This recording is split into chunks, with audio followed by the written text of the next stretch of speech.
नमस्कार, मैं प्राची बहुगुणा ज्ञानदीप कार्यक्रम के अंतर्गत कक्षा 6 के विषय गणित में आपका हार्दिक स्वागत करती हूँ।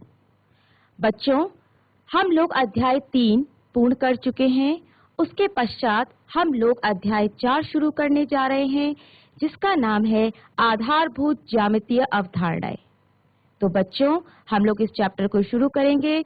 मैं उम्मीद करती हूँ कि आपको इस चैप्टर को पढ़ने में बहुत मजा आएगा। तो चलिए बच्चों, आगे की पढ़ाई हम स्मार्ट बोर्ड पर करते हैं। बच्चों, हमारा चैप्टर है आधारभूत ज्यामितीय अवधारणाएं, चैप्टर नंबर 4, और यहाँ से हम शुरुआत कर रहे हैं ज्योमेट्री पोर्शन की।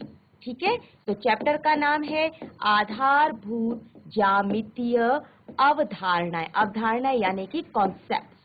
तो क्या क्या कॉन्सेप्ट्स आपने इसमें पढ़ने हैं, ये इस चैप्टर में कवर किए जाएंगे। और इस चैप्टर की जो आप पढ़ेंगे सारी अवधारणाएं, वो आपको नेक्स्ट जितने भी आप ज्योमेट्री से रिलेटेड चैप्टर्स पढ़ेंगे उनमें वो काम आएंगे।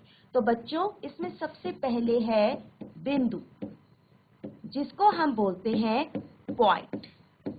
ठीक है, पॉइंट। सबसे पहली अवधारणा हम बिंदु की पढ़ेंगे। तो बिंदु क्या होता है बच्चों? आपने देखा होगा, अगर हम पेंसिल के नुकीले सिरे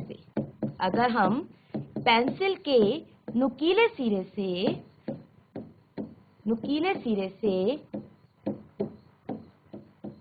एक चिन्ह बनाते हैं जो लगभग नहीं दिखाई देने वाला बनता है। एक चिन्ह बनाएं, और कैसा चिन्ह बनेगा? कैसा चिन्ह बनेगा? ये चिन्ह बनेगा लगभग नहीं दिखाई देने वाला, जो कि लगभग ना दिखाई दे,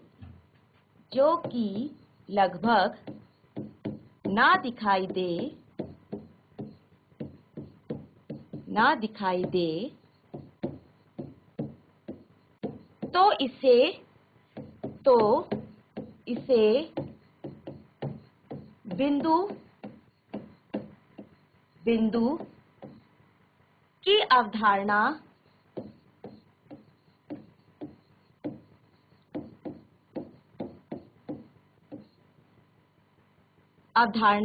समझी जा सकती है।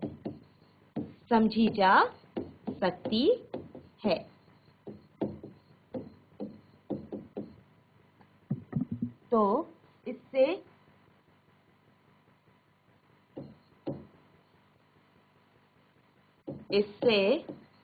बिंदु की अवधारणा समझी जा सकती है। देखो बच्चों, बिंदु का मतलब होता है जब हम नुकीले सिरे से कोई भी एक ऐसा डॉट टाइप बनाए। ठीक है, तो इसका मतलब होता है बिंदु जो होता है वो क्या शो करता है। यहाँ पर ये आपको दिखाई दे रहा है, लेकिन जो इसका एक्चुअल कॉन्सेप्ट है वो ये कहता है कि ये जो होता है ये बिल्कुल दिखाई देने वाली स्थिति में नहीं होता है। यहाँ पर अगर मैं इसको बना रही हूँ और आप इसको देख रहे हैं, तो ये सिर्फ उसका कॉन्सेप्ट समझाने के लिए है। ओके, तो ये जितने भी बिंदु हम देख रहे हैं, बिंदु इससे बहुत बहुत छोटा होता है, और बिंदु किसी वस्तु की स्थिति को बताता है। तो बिंदु क्या होता है? वस्तु की स्थिति यानी कि लोकेशन को बताता है। स्थिति यानी लोकेशन को बताता है। तो बच्चों, हमने बिंदु का कॉन्सेप्ट समझा कि और बिंदु क्या क्या हो सकते हैं। जैसे आपको प्रकार से अगर आप कोई पॉइंट करेंगे, ठीक है ना, और कोई भी आप इस तरह से पेंसिल से नोक लेते हैं या सुई की नोक होती है, वो सारे बिंदु होते हैं। जैसे सुई का सिरा, सुई यानी कि निडल, ये इसके उदाहरण है। सुई का सिरा, ओके, और प्रकार का सिरा,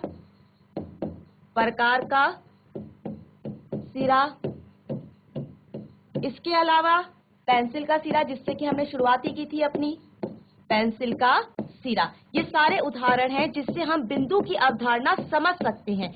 लेकिन इसका मतलब ये नहीं है कि ये बिंदु ही है, क्योंकि बिंदु दिखाई नहीं देने वाला चिन्ह है, और जहां पर हम इसको दिखाते हैं वहां पर हम इसको पॉइंट के रूप में शो करते हैं। लेकिन ये बिल्कुल ना दिखाई देने वाला एक पॉइंट ऐसा होता है जो कि स्थिति को बताता है। इसके बाद बच्चों, हमारा नेक्स्ट टॉपिक है रेखाखंड। रेखाखंड, जिसको हम इंग्लिश में बोलते हैं लाइन सेगमेंट, लाइन सेगमेंट। ठीक है, तो देखो क्या होता है बच्चों, सपोज ये हमारे पास ये बिंदु है और ये बिंदु है। इस बिंदु से कोई भी अगर इस तरह की स्ट्रेट लाइन खींची जाए, यानी कि कोई भी एक ऐसी रेखा खींची जाए जो कि निश्चित हो, निश्चित यानी कि ना तो वो इधर से बढ़ेगी ना वो इस तरफ से बढ़ेगी, तो इसको हम बोलते हैं रेखाखंड। ठीक है, तो रेखाखंड क्या क्या हो सकता है, जैसे कि आप कागज को मोड़ेंगे, आप कागज को मोड़िए, ठीक है, कागज को मोड़िए, ओके, और उसके बाद उसे फिर खोल दीजिए, उसे फिर खोल दीजिए। तो ये जो क्रीज बनती है, क्रीज समझ गए ना, जो मोड़ने के बाद जो उसका एक निशान बनता है, कागज पर पड़ने वाला, कागज पर पड़ने वाला, कागज पर पड़ने वाला निशान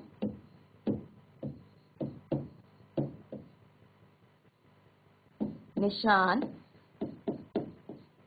रेखाखंड की अवधारणा को स्पष्ट करता है, रेखाखंड की अवधारणा को स्पष्ट करता है, को स्पष्ट करता है।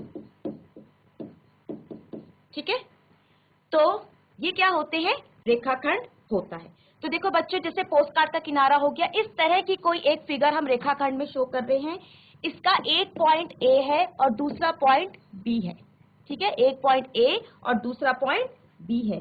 तो जो इसके सिरे होते हैं, ठीक है ना, रेखाखंड के जो सिरे होते हैं, रेखाखंड के सिरे क्या कहलाते हैं, अंत बिंदु।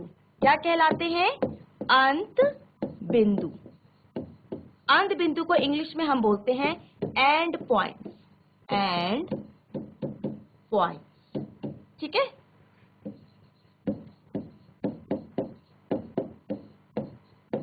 ओके, तो रेखाखंड के सिरे क्या कहलाते हैं, अंत बिंदु कहलाते हैं। इसमें कौन से सिरे हैं रेखाखंड के, ए और बी।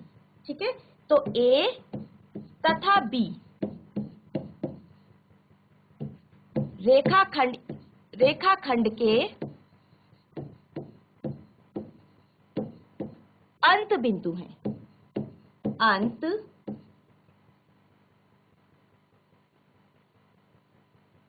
बिंदु हैं,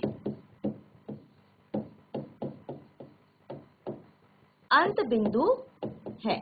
ठीक है, तो ये रेखाखंड के अंत बिंदु होते हैं ए और बी। जो भी रेखाखंड होगी, यहां पर ए और बी है, अगर यहां पर ए और बी ना होकर सपोज कुछ इस तरह का हो, ये आपका रेखाखंड है और इसके पॉइंट हो पी और क्यू, तो यहां पर इसके क्या बन जाएंगे, पी और क्यू के क्या बन जाएंगे, अंत बिंदु बन जाएंगे। ठीक है, जैसा कि हमने अभी लिखा था, तो हम इसको ए और बी ही लिखेंगे क्योंकि यहां पर हमने ए और बी के रूप में शो किया है। तो एक बिंदु ए और एक बिंदु बी। तो इससे हम ये देख पा रहे हैं कि अगर हमें रेखाखंड को व्यक्त करना है तो किस तरह से करेंगे, ए बी, तो उसके ऊपर एक हम लाइन ड्रॉ करेंगे, या बी ए। एक ही बात है बच्चों, चाहे तो हम इसके सेंस में पढ़े ए से लेकर बी या फिर बी से लेकर ए, तो ये दोनों ही क्या होते हैं, से इस रेखाखंड को व्यक्त किया जाएगा, इस रेखाखंड को व्यक्त किया जाएगा, क्योंकि इसके अंत बिंदु क्या है, ए और बी। अगर इसके अंत बिंदु पी और क्यू होते या कुछ और भी होते, एक्स वाई होते, तब इसको हम पी क्यू लिखते और या क्यू पी से इसको शो करते। तो ये क्या हो गया आपका रेखाखंड। ठीक है, जिसको हम इंग्लिश में बोलते हैं लाइन सेगमेंट। इसके बाद हम रेखाखंड के बाद नेक्स्ट अवधारणा पे जाते हैं, जिसको बोलते हैं रेखा यानी कि लाइन। पहले हमने पढ़ा था लाइन सेगमेंट और अब हम पढ़ेंगे लाइन। ठीक है, तो जैसे हमने पहले रेखाखंड बनाया था ना, ए बी, इस तरह का बनाया था हमने रेखाखंड, तो AB को A से आगे एक दिशा में, आगे एक दिशा में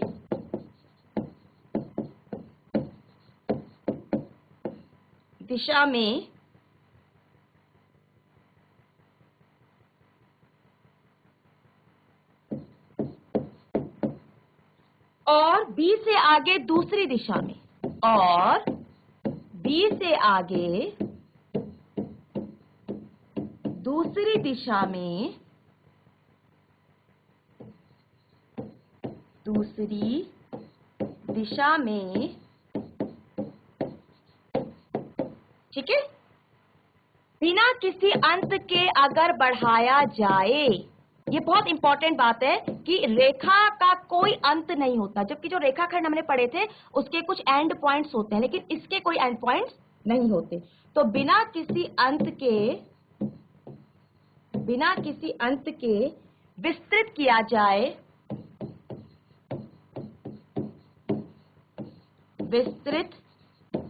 जाए, तो रेखा AB प्राप्त होती है।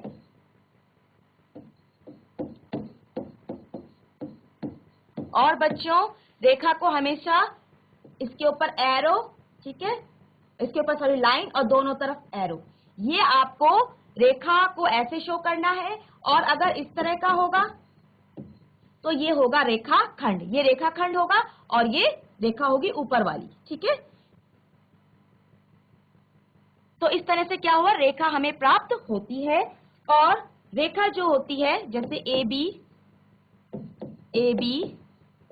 ओके, एक रेखा है जो दोनों दिशाओं में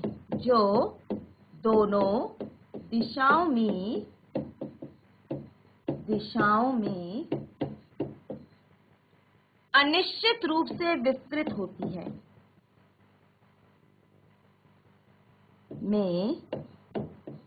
अनिश्चित रूप से विस्तृत होती है,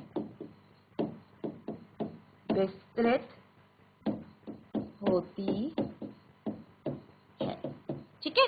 तो ये तो एक रेखा की मैंने आपको परिभाषा बताई। अब बताते हैं कि रेखा से इनका मतलब क्या है, कि रेखा क्या होती है, ठीक है। तो देखो बच्चों, हमने इससे पहले एक रेखाखंड बनाया था, जिसके एंड पॉइंट्स थे A और B, ठीक है। और हमने इसको शो किया था कुछ ऐसा, क्लियर है, ये रेखाखंड था, ठीक है। अब इसी रेखाखंड को मैं इसको दोबारा बना रही हूं, इसी रेखाखंड को हम इधर भी बढ़ाते रहें, ठीक है, और इधर भी बढ़ाते रहें, और ऐसा बढ़ाएं कि वो कभी भी समाप्त ना हो, अनंत काल तक वो बढ़ता ही रहे, इस दिशा में भी और इस दिशा में भी बढ़ता रहे। तो ये बन जाएगी आपकी रेखा, और इसको हम शो करेंगे, क्योंकि मैं दोनों दिशा में बढ़ा रही हूं तो इसके ऊपर दोनों साइड एरो आएगा, ठीक है।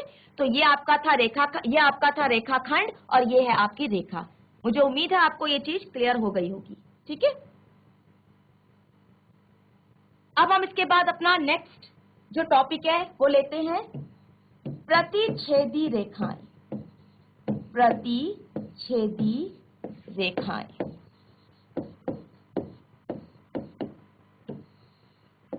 प्रतिच्छेदी रेखाओं को इंग्लिश में बोलते हैं इंटरसेक्टिंग लाइंस,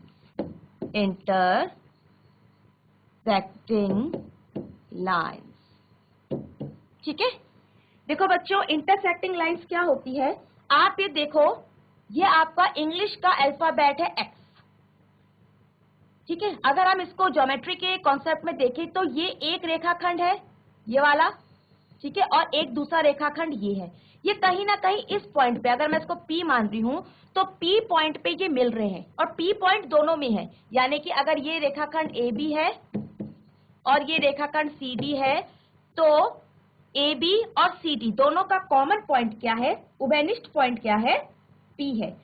तो कहने का मतलब है प्रतिच्छेदी रेखाएं वे रेखाएं होती हैं जिनका क्या होता है, कोई ना कोई जो एक दूसरे को काटती हैं और कोई ना कोई उनका उभयनिष्ठ बिंदु होता है। ठीक है, तो इसकी हम कुछ परिभाषा इस तरह से समझते हैं बच्चों। प्रतिच्छेदी रेखाएं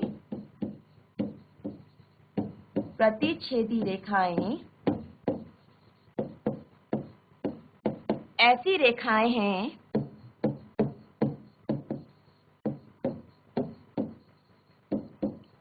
रेखाएं हैं जो एक दूसरे को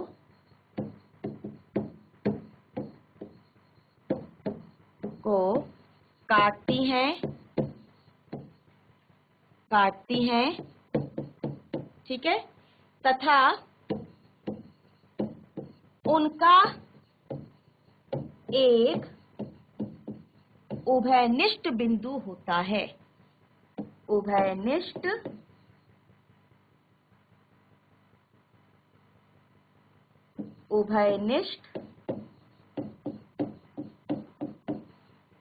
बिंदु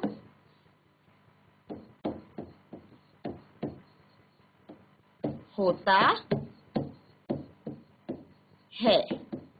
यानी कि आपने देखा प्रतिच्छेदी रेखाएं ऐसी रेखाएं हैं जो एक दूसरे को काटती हैं और उनका एक उभयनिष्ठ बिंदु होता है।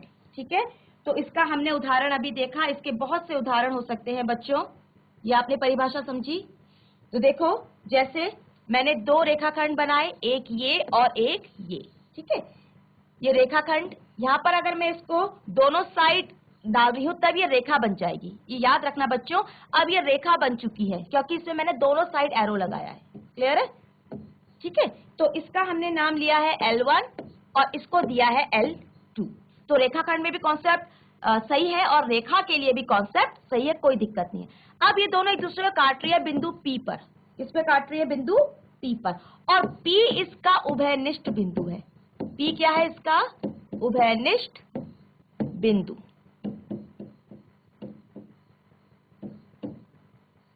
ठीक है, तो ये जो है ये उदाहरण है किसका?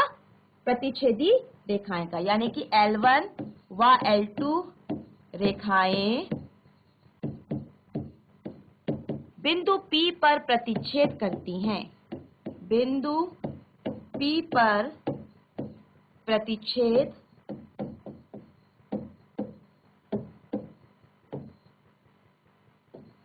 करती हैं। ठीक है, तो ये क्या है? ये परस्पर प्रतिच्छेदी रेखाएं हैं, यानी कि इंटरसेक्टिंग लाइंस हैं। ये परस्पर प्रतिच्छेदी रेखाएं हैं। क्लियर है? तो ये हमने इसका एग्जाम्पल देखा। इसके कुछ और उदाहरण भी हो सकते हैं, जैसे अंग्रेजी वर्णमाला का अक्षर X मैंने बताया था। इसके अलावा क्या क्या उदाहरण हो सकते हैं? इसके क्या क्या उदाहरण हो सकते हैं? परस्पर काटती हुई सड़कें, जैसे आपने देखा होगा एक दूसरे को क्रॉस करती हुई सड़कें होती है, तो वो भी एक तरह से प्रतिच्छेदी है। ठीक है, परस्पर काटती हुई सड़कें। ओके, इसके अलावा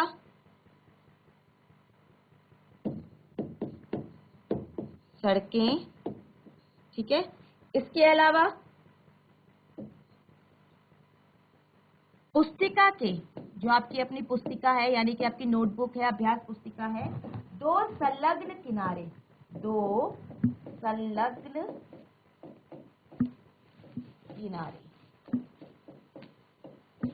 देखो बच्चों, जैसे आपकी ये नोटबुक है, तो नोटबुक में इस तरह का एक पेज, जो उसका पेज होता है उसमें से साइड में होता है ना, जहाँ पे आप डेट डालते हो, तो ये और ये भी क्या है? प्रतिच्छेदी रेखाएं होती है। यहाँ से आप फिर लिखना शुरू करते हो। ठीक है, तो ये और ये क्या है? प्रतिच्छेदी रेखाएं होती हैं। क्लियर है? तो ये हमारे डे टू डे लाइफ में बहुत सारे एग्जाम्पल मिलते हैं। इसके बाद हम नेक्स्ट टॉपिक पे आते हैं, समांतर रेखाएं। समांतर रेखाएं, जिसको हम बोलते हैं पैरेलल लाइंस। ठीक है, देखो बच्चों, मैं यहाँ पर एक टेबल ड्रॉ कर रही हूं जैसा आपको दिखाई दे रही है।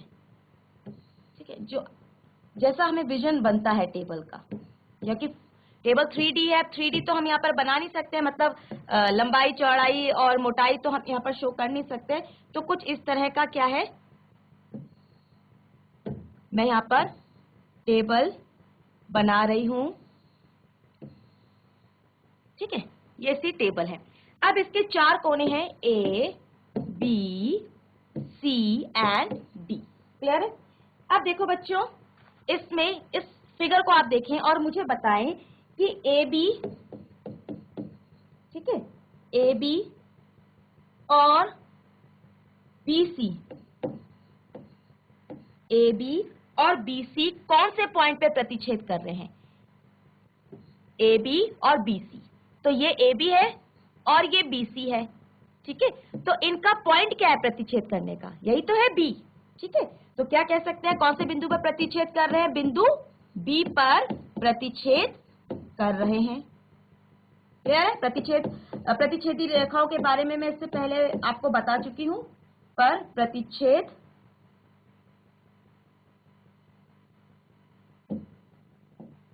कर रहे हैं।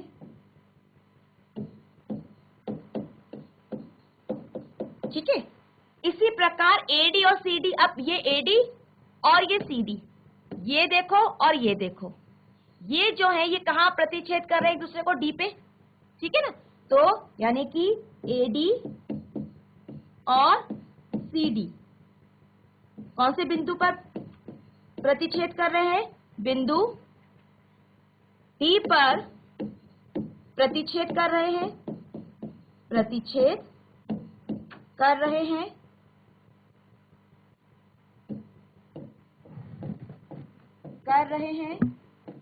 ठीक है, लेकिन आप अगर देखेंगे AD और BC ये कहीं प्रतिच्छेद नहीं कर रहे हैं, ऐसे ही AB और DC कहीं प्रतिच्छेद नहीं कर रहे हैं। तो ये क्या है? समांतर रेखाएं हैं। ठीक है, यानी कि AD व BC प्रतिच्छेद नहीं कर रहे, प्रतिच्छेद नहीं कर रहे।